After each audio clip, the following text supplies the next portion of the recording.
Everyone, मैं उम्मीद करती हूँ कि आप लोग अच्छे होंगे। आज मैं आप सबके साथ अरेंज मैरिज का नेक्स्ट पार्ट शेयर करने वाली हूँ। वेन चाओ विंग से कहता है कि अगर मैं तुम्हें यहाँ ब्यूरल माउंट्स में धक्का दे दूँ तो क्या फिर भी तुम वापस आ पाओगे।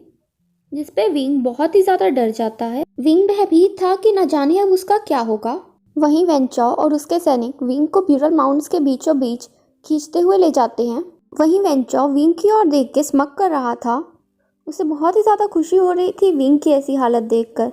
वेन चाओ वेंजुलियो को इशारा करके विंग को नीचे गिराने का आदेश देता है। वो लोग विंग को वहां से धक्का दे देते हैं और विंग जमीन की ओर जाने लगता है। विंग जितना जमीन के करीब जा रहा था उतना ही ज्यादा वो छटपटा रहा था। ब्यूरल माउंट्स की रिसेंटफुल एनर्जी विंग को घेर लेती है। कुछ समय उसे हवा में लटकाने के बाद एकदम से उसे जमीन की ओर खींच लेती है। विंग बहुत ही ज्यादा चिल्ला रहा था। कुछ ही सेकंड्स के अंदर वो एकदम से जमीन की ओर गिरता है और बहुत ही ज्यादा पीड़ा में चिल्ला उठता है। जमीन से इस तरह टकराने से उसके शरीर की कई हड्डियां टूट जाती हैं। उसे बहुत ही पीड़ा होती है। कुछ समय के लिए तो वो हिल भी नहीं पा रहा था। उसे अपने आसपास से बहुत ही ज्यादा चिल्लाने की आवाजें आ रही थी। वो पहले तो इधर उधर देखता है तो उसे सिर्फ और सिर्फ अंधेरा और घास ही नजर आती है। पर जब वो दोबारा देखता है तो उसे कुछ दूरी पे एक स्वॉर्ड नजर आती है जिसमें से ब्लैक स्मोक निकल रहा था। विंग किसी तरह खुद को संभालते हुए खड़ा होता है और रेंगते हुए उस स्वॉर्ड की ओर जाने की कोशिश करता है। कई नाकाम कोशिशों के बाद आखिरकार वो कामयाब हो जाता है। वो उस स्वॉर्ड को पकड़ता है और उसे कई जोर जोर से चीखने की आवाजें सुनाई देती हैं जो उसे वहीं रुकने को कहती हैं और उससे कहती हैं कि अगर तुम्हें अपना रिवेंज चाहिए तो यहीं रुको। वो आवाजें कई दफा कोशिश करती हैं कि वो विंग को किसी तरह वहीं रोक सके, पर वो ऐसा कर नहीं पा रही थी। कोई चीज उन्हें रोक रही थी। वो आत्माएं कई दफा कोशिश करती हैं कि वो किसी तरह विंग की आत्मा को अपने वश में ले सके और उसके शरीर को अपना बना सके, जिसके कारण विंग को बहुत ही ज्यादा पीड़ा होती है और वो बेहोश हो जाता है। पर नियंत्रण प्रयास के बावजूद वो आत्माएं विंग की आत्मा को बदलने में असक्षम थी। अंत में वो आत्माएं उसके शरीर के अंदर घुसने का प्रयास करती हैं और विंग की आत्मा उसका साथ नहीं छोड़ती, उस शरीर को नहीं छोड़ती और अंततः एक सफ़ेद रोशनी उस सारी रिसेंटफुल एनर्जी के ऊपर विजय प्राप्त कर लेती है और विंग उस स्वॉर्ड को वहाँ से बाहर निकाल लेता है। विंग समझ जाता है ये कोई साधारण स्वॉर्ड नहीं है बल्कि ये यिन आयरन का टुकड़ा है। वो समझ जाता है कि अगर इस जगह से उसे बाहर निकलना है तो उसे यिन आयरन का टुकड़ा ही मदद कर सकता है। वो दिन रात मेहनत करता है और कोशिश करता है कि वो यिन आयरन को किसी तरह कंट्रोल कर सके और आखिरकार उसे ये रास्ता मिल ही जाता है। वो म्यूजिक की मदद से रिसेंटफुल एनर्जी को कंट्रोल करता है और अंततः अथाह प्रयास के बाद वो इसके ऊपर विजय प्राप्त कर ही लेता है। परंतु अब प्रश्न ये था कि वहाँ से बाहर कैसे निकला जाए, क्योंकि लगभग 2.5 महीने से ऊपर हो गए थे विंग को उस जगह के ऊपर रहते हुए। परंतु कृष्माई तौर से रिसेंटफुल एनर्जी के अंदर रहते हुए भी उसकी बॉडी के घाव खुद ब खुद ठीक होने लग चुके थे। परंतु विंग को इसका कारण नहीं पता था। उसे लग रहा था कि कहीं ना कहीं रिसेंटफुल एनर्जी ही इसमें उसकी मदद कर रही है। वहीं दूसरी ओर हम लैन वांगची को देखते हैं जो कई महीने पहले ही गुसो में वापस आ चुका था और वो इस समय अपने ब्रदर और अंकल के साथ मिलकर और बाकी सिक्स के साथ मिलकर एक सेना तैयार करने की कोशिश कर रहा था जो वेन क्लैन के खिलाफ युद्ध कर सके। जियांग चेन भी इसमें शामिल था। जियांग चेन, वेनिंग एंड वेनचिंग तीनों ही डिसिपल्स को ट्रेनिंग दे रहे थे। उन्होंने कुछ नए डिसिपल क्लान में शामिल किए थे। लैन वांगची सारा दिन खुद को कार्य में व्यस्त रखने की कोशिश करता था ताकि उसे विंग की याद ना आ सके, परंतु जब कोई आसपास नहीं होता था तो विंग को याद करके वो बहुत ही ज़्यादा दुखी होता था। वो रोज रात्रि को गुचिन प्ले किया करता था ताकि वो ये जान सके कि उसका विंग जिंदा है कि नहीं। वहीं लैन क्लैन के कई डिसिपल्स एंड जियांग क्लैन के कई डिसिपल्स सिर्फ विंग को ढूंढने में लगे हुए थे। वहीं लैन वांगची का सारा जीवन विंग के बिना सिर्फ और सिर्फ निराशा और गम से भर चुका था। वेनचिंग और वेनिंग ने वादे के मुताबिक लैंसन को कोड ट्रांसप्लांट के बारे में कुछ भी नहीं बताया था। उन्होंने लैंसन को सिर्फ इतना बताया था कि उन्होंने ये शर्त रखी थी कि अगर लैंड क्लैन ने विंग को हवाले नहीं किया उनके सिर्फ 1 हफ्ते के भीतर, तो वो लैंड क्लैन पर हमला कर देंगे। उन्होंने विंग को रोकने की बहुत कोशिश की, लेकिन वो इसमें असफल रहे और विंग सरेंडर करने वेन क्लैन के पास चला गया। जिसके बाद लैंसन हर रात्रि खुद को इसके लिए दोष देता था। वो ठीक से सो भी नहीं पाता था। सारी रात्रि वो गुचिन को प्ले करता था। कई बार गुचिन प्ले करते हुए उसकी आंखों से अश्क भी बहते थे और कई बार तो दिन में उसकी आंखें लाल होती थी, जिसे देख के कोई भी कह सकता था कि वो कितना रोया है। पर कई माह बीत जाने के बाद भी उसे विंग का कुछ पता नहीं लग पा रहा था, जो उसे और भी ज़्यादा चिंता में डाल रहा था। ऐसे ही समय बीतता है और कुछ दिन के बाद वो विंसेंट के ऊपर अपनी सेना के साथ हमला करते हैं, जिसकी अगुवाई लान वांगजी एंड जियांगचन कर रहे थे।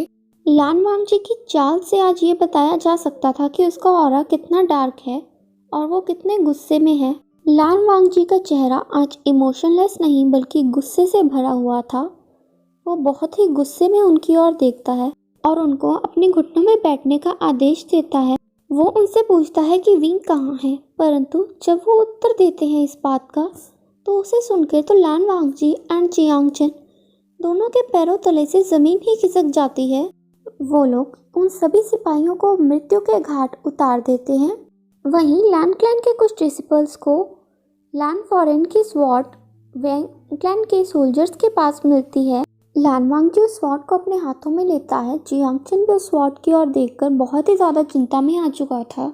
वहीं जब जियांग यानली को ये बात पता लगी तो उसे इस पे यकीन नहीं हो रहा था। वो बहुत ही ज़्यादा रोने लग गई। वो तो सोच भी नहीं पा रही थी कि उसके भाई को कोई इस प्रकार पीड़ित कर सकता है और उसे ब्यूरल माउंट्स जैसी जगह पे मरने के लिए छोड़ सकता है। उसका मन ये मानने को तैयार नहीं था कि आशियान मर चुका है। उसका मन कहीं ना कहीं ये कह रहा था कि आशियान जिंदा है, और उसका मन ये आखिर कहे भी कैसे ना। एक बहन से ज़्यादा एक माँ के भांति पाला था आशियान को उसने। इस खबर ने कहीं ना कहीं उसे हिला के रख दिया था, लेकिन उसको अब भी यकीन था कि आशियान लौट के ज़रूर आएगा। उसे यकीन था कि उसका भाई इतनी आसानी से मृत्यु के आगे घुटने नहीं टेक सकता। वहीं हम देखते हैं कि वेन क्लैन के कुछ लोग गायब होने शुरू हो गए थे। वेन क्लैन के कुछ उच्च दर्जे के सिपाही मृत्यु के घाट पड़े हुए मिले और कई जगह वेन क्लैन की जो सेना की टुकड़ी ठहरी थी वो पूरी की पूरी मृत मिली। सभी वेन क्लैन के लोग इस बात से चिंता में थे कि कौन वेन क्लैन के सिपाहियों को इस तरह बेरहमी से मार रहा है। वहीं वेंचाओ की वाइफ वेंचाओ को बता रही होती है कि किस तरह उसे रात को सपने आते हैं और किस तरह एक लाल आंखें उसे उसके सपने में डराती हैं। वो वेंचाओ को बताती है कि किस तरह एक आत्मा जो उसके सपने में आती है वो इस क्लैन के लोगों को मार रही है। पर वेंचाओ को उसकी एक भी बात पे यकीन नहीं आता और वो उसे पागल कह के चुप करा देता है और वहाँ से चला जाता है।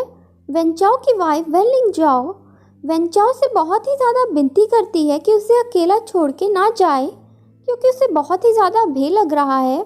और वेंचाओ उसकी बातों को अनदेखा कर वहाँ उसे अकेला छोड़ के चला जाता है। वहीं वेंचाओ की वाइफ को अपने एक रूम के अंदर कुछ पैरानॉर्मल एक्टिविटीज़ होती हुई महसूस होती हैं, जिससे वो बहुत ही ज़्यादा घबरा जाती है और वो बाहर की ओर भागने की कोशिश करती है, परंतु दरवाज़ा नहीं खुलता। जिसके बाद उसे अपने कक्ष में कुछ और भूतिया गतिविधियाँ महसूस होती हैं, जिससे वो और भी ज़्यादा डर जाती है। वो डर के मारे चीखना शुरू करती है और वेंचाओ को भी आवाज़ें लगाती है, लेकिन कोई भी नहीं आता। फिर अचानक से वो बहुत ही ज़्यादा अजीब बिहेव करने लगती है, बहुत ही अजीब तरीके से हंसने लगती है और अपने चेहरे को अपने ही नाखूनों से खरोचने लगती है। जब उसका चेहरा पूरी तरह खून से भर जाता है, फिर वो एक कपड़े के सहारे फंदा बनाकर खुद को लटका लेती है और लटकते समय भी एक अजीब सी हंसी हंस रही थी और उसका चेहरा पूरी तरह से डिस्टॉर्टेड हो चुका था। दूसरी ओर हम देखते हैं कि वेंचाओ भी बहुत ही अजीब सा बिहेव कर रहा था। अपने सामने पड़े खाने के सामान को वो जमीन पे फेंक देता है और टेबल के ऊपर कुछ इस प्रकार लेट जाता है जैसे कुछ ढूंढ रहा हो। और उसके चेहरे को देखकर कोई भी कह सकता था कि वो किसी चीज के वश में है। वो किसी भी रूप से नॉर्मल नहीं लग रहा था। वो कुछ इस प्रकार बैठा था जैसे किसी शक्ति ने उसे अपने वश में करके बिठाया हो, उसे किसी भी चीज की कोई होश ही ना हो।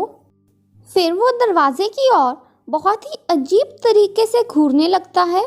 फिर वो किसी चीज की ओर अपने हाथ जोड़ने लगता है जैसे कि वो उसकी पूजा कर रहा हो या फिर उससे कोई भीख मांग रहा हो। ये कहना मुश्किल था कि वो कहना क्या चाह रहा है और वो ऐसा क्यों कर रहा है। फिर वो अचानक से ही उस चीज की ओर देख के अपने हाथों को जमीन की ओर एकदम से फैलाने लगता है जैसे कि कोई चीज वो ढूंढ रहा हो, और इधर उधर जमीन के ऊपर रेंगने लगता है। एक बहुत ही अजीब सी हंसी वो हंसने लगता है। फिर हम देखते हैं कि वेंचो की स्किन अचानक से पूरी तरह जलने लगती है। तभी वहाँ वेंजुलियो आता है और वेंचो को एक काले कपड़े से कवर कर देता है। वेंजुलियो वेंचो को प्रोटेक्ट करने के लिए उसकी ढाल बन के उसके आगे खड़ा हो जाता है।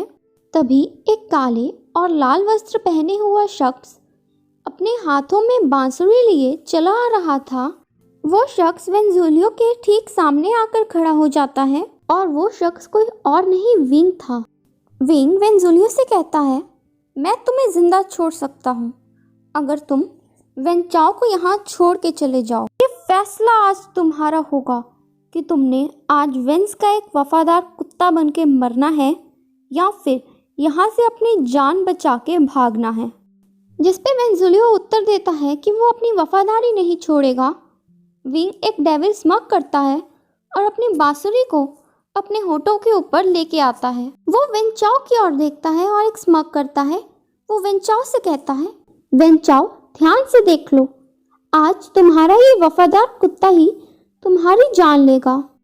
वो अपनी बांसुरी को बजाना शुरू करता है।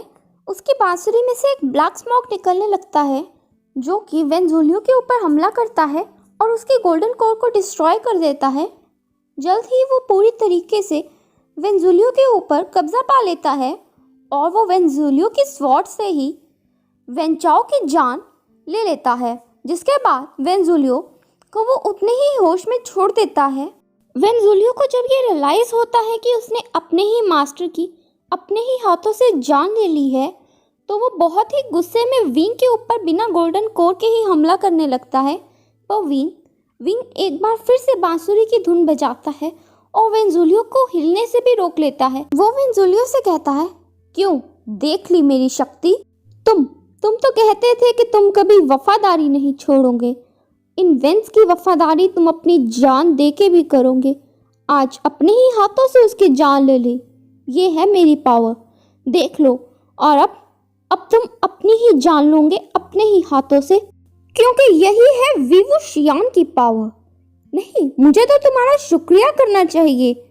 अगर तुम लोग मुझे ब्यूरल माउंट्स में ना फेंकते तो आखिरकार ये Wei Wuxian grand master of demonic cultivation कैसे बनता? मैं ब्रह्मांड की सारी डिमोनिक रिसेंटफुल एनर्जी को कंट्रोल कैसे कर पाता? आज तुम्हारे ही हाथों से तुम्हारी ही जान कैसे ले पाता? मैं तुम्हारा शुक्रगुजार हूँ वेंजुलियो। मैं इस वेन क्लान का शुक्रगुजार हूँ। पर अब तुम्हें बनना होगा और अब तुम मरोगे भी। ये कहकर वो एक बार फिर से रिसेंटफुल एनर्जी के थ्रू वेंजुलियो के शरीर के ऊपर फिर से कब्जा करता है और उसी के हाथों से उसका गला दबवा के उसे मार डालता है। जिसके बाद वो लैंड क्लैन की ओर निकल जाता है। एक रात वो इनमें ही गुजारता है और फिर सुबह फिर से अपना सफ़र शुरू करता है। वो लैंडजैन से मिलने के लिए बेसब्र था।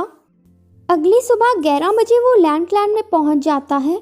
वो सबसे पहले जब लैंड क्लैन के गेट के ऊपर पहुंचता है तो सभी उसे देख के बहुत ही हैरान होते हैं। पूरे क्लैन में ये खबर फैल जाती है कि लैंड फॉरेन वापस आ गई है। Lan Qiren, Lan Xichen, Lan Wangji, Jiang Cheng, Jiang Yanli, Wen Qing and Wen Ning सारे ही भाग के गेट की ओर जाते हैं ताकि वो विंग को देख सके, विंग का स्वागत कर सके। सारे लैंड डिसिपल्स भी गेट की ओर ही जा रहे थे। लैंड वांगजी विंग की ओर भाग के जाता है और उसे गले लगा लेता है। वो अपने क्लैन के नियमों की भी परवाह नहीं करता। ना ही कोई इस बात की और ज़्यादा गौर करता है। सभी बहुत खुश थे कि लान फॉरेन वापस आ गई है। जियांग चन भी बहुत खुश था, उसका भाई जिंदा है। और जियांग यानली विंग को देखती है और उससे गले लगा लेती है। वो उससे कहती है, आशियान, मैं बहुत खुश हूँ कि तुम बिल्कुल सुरक्षित हो। विंग भी अपनी शीजी, अपने भाई और बाकी सबको मिलके बहुत ही ज़्यादा खुश होता है। जिसके बाद सभी उसे अंदर लेके जाते हैं। खाना खाने के बाद वो सब बात करते हैं कि किस प्रकार वेन क्लैन को कोई मार रहा है। जिसके बाद विंग सबको सच बता देता है। वो किसी को भी गोल्डन कोड ट्रांसफर के बारे में कुछ नहीं बताता। लान वांग जी ये सब सुन के रोने लगता है। उसके भाई शीचैन एंड विंग उसे शांत कराने की कोशिश करते हैं। लान वांग जी सबसे कहता है कि ये सब उसकी गलती है। वहीं जियांगचन उससे कहता है कि खुद को दोष मत दो लान वांग जी, ये सब मेरी गलती के कारण हुआ है। तभी विंग सबसे कहता है कि गलती चाहे जिसकी भी हो, अब हम सबको एक साथ मिलकर इसका सामना करना होगा और वेन क्लैन को हराना होगा। उसके ऊपर विजय प्राप्त करनी होगी, वरना वो पूरे कल्टीवेशन वर्ल्ड को बर्बाद कर देगा। लान फॉरेन की इस बात से सभी सहमत थे और सभी इस जंग के लिए बाकी क्लैंस के साथ विंग को भी शामिल कर लेते हैं, क्योंकि विंग अब डिमोनिक कल्टीवेटर बन चुका था और उसके अंदर बहुत ही ज़्यादा पावर्स आ चुकी थी। तो कैसा लगा आपको आज का पार्ट, प्लीज़ मुझे कमेंट्स में ज़रूर बताना। एंड गाइस, सॉरी मैं थोड़ा लेट अपलोड कर रही हूँ। दरअसल मेरे रिलेटिव्स आए हुए थे, जिसके कारण मैं रिकॉर्ड नहीं कर पाई। तो बस मैं उम्मीद करती हूँ कि आपको आज का पार्ट अच्छा लगा होगा। प्लीज़ मुझे कमेंट्स में बताना कि आपको ये स्टोरी कैसी लग रही है।